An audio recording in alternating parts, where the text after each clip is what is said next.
2008 წლის 3 აპრილს ბუქარესტში ნატოს სამიტზე რუსეთის ზეწოლის შედეგად საქართველოს სპეციალური სტატუსი არ მისცეს. თუმცა პუტინისათვის ეს პრობლემის მხოლოდ დროებით მოგვარებას ნიშნავდა. კრემლს ერთადერთი გამოსავალი დარჩა. საქართველოს ხელისუფლების ძალისმიერი დამხობა. წინააღმდეგ შემთხვევაში საქართველოს ხელიდან ეცლებოდა. დაძაბულობის კერად სამხრეთ ოსეთი იქცა. ივლისში ცხინვალიდან ქართული სოფლების დაბომბვა დაიწყო. მოკლეს ქართული სამშვიდობოები. რუსეთის სპეციალურმა წარმომადგენელმა იური პოპოვმა, რომელიც ცხინვალში სიტუაციის განმოხტვის მიზნით უნდა ჩასულიყო, ქართულ დიპლომატებს უთხრა, რომ მანქანაზე საბურავი დაეშვა და ქალაქში ვერ წავიდნენ. რუსეთის სამშვიდობო ძალების სარდალი მარატ კულახმეტოვი ამბობდა, რომ ოსების განკონტროლებას ვერ ახერხა.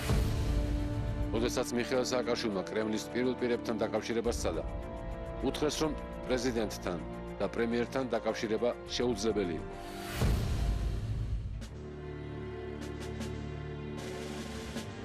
რუსეთმა შანსი აღარ დატოვა. და აი 2008 წლის 8 აგვისტოს, როდესაც ქართულმა შეიარაღებულმა ძალებმა პროვოკაციების აღკვეთა სცადეს, რუსული არმია ღია აგრესიაზე გადავიდა. ომი 5 დღეს გაგრძელდა.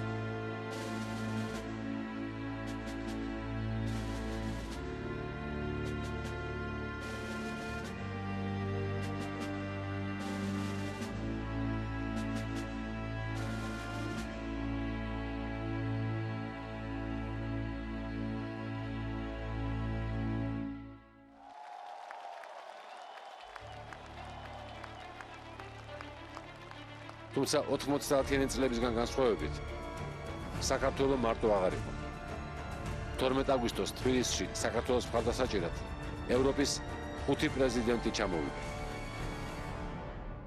საერთაშორისო თანამეგობრობის ზეწოლის შედეგად რუსული არმია იძულებული გახდა თბილისიდან 35 კილომეტრში გაჩერებულიყო. 2008 წელს რუსეთმა საქართველოს სრული ოკუპაცია ვერ მოახდინა. თუმცა აფხაზეთისა და სამხრეთ ოსეთის დამოუკიდებლობა გამოაცხადა და იქ სამხედრო ბაზები განალაგა.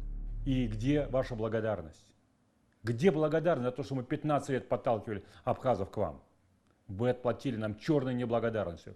Вы отплатили нам тем, что старались стрелять в наших мальчиков, которые там стояли в качестве миротворцев. Конечно, тот, кто платит за добро такой черной неблагодарностью, не должен рассчитывать на хорошие отношения. Появление таких территориальных образований самостоятельных, как Абхазия и Южная Осетия, это не результат российской политики, это результат неудачной политики грузинского руководства того времени, которое утратило контроль над этими территориями. И тогда уже создалась проблема. Не мы породили эту проблему. Проблема, как мне кажется, была порождена тем, что с самого начала отношения между Абхазией и частью Южной Осетии и Тбилиси с самого начала пошли по кризисному конфликтному пути. В конце концов, Америка, она далеко, а мы рядом. Поэтому я не говорю о том, что мы вот наивные люди здесь в России считаем, что завтра вот все отношения наши волшебным образом рассосутся, все проблемы и так далее. У нас может быть разные подходы в течение долгого времени к Абхазии и Южной Осетии. Надо просто перевести это в спокойный режим. Перестать по этому поводу собачиться, перестать по этому поводу устраивать козни. То, во что вовлечена Грузия, вовлечена в какие-то мелкие козни против России. Но то, что для России насморк, для Грузии летальный исход. Понимаете? То, что для России, скажем, она переварила проблемы там, сепаратизма и все прочее, вот в Чечне с большим трудом, но переварила. А Грузия, которая решает, что она может так себя вести, как Россия в Чечне, там, в Осетии или в Абхазии, для нее это просто смертельно. Это смертельный рецепт.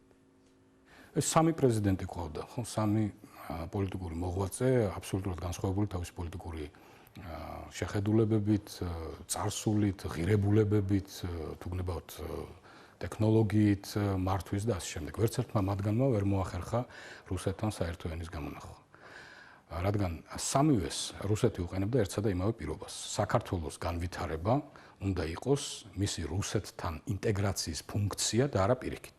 აი სამივე პრეზიდენტი რომ ცდილობდა ყოფილიყო პირიქით, ანუ საქართველოს განვითარება ყოფილიყო არა რუსეთთან ინტეგრაციის ფუნქცია, არამედ რუსეთისაგან გამეჯვნის ფუნქცია, სწორედ ამიტომ ვერ მოახერხეს მათ საერთო ენის გამონახვა რუსეთთან და დარწმუნებით შეიძლება ითქვას, რომ ვერც ერთი სხვა პრეზიდენტიც ვერ მოახერხებს რუსეთთან საერთო ენის გამონახვას, თუ არ მიიღებს რუსეთის ამ ულტიმატუმს, რომ საქართველოს განვითარება უნდა იყოს მისი რუსეთთან ინტეგრაციის ფუნქცია და არა პირიქით.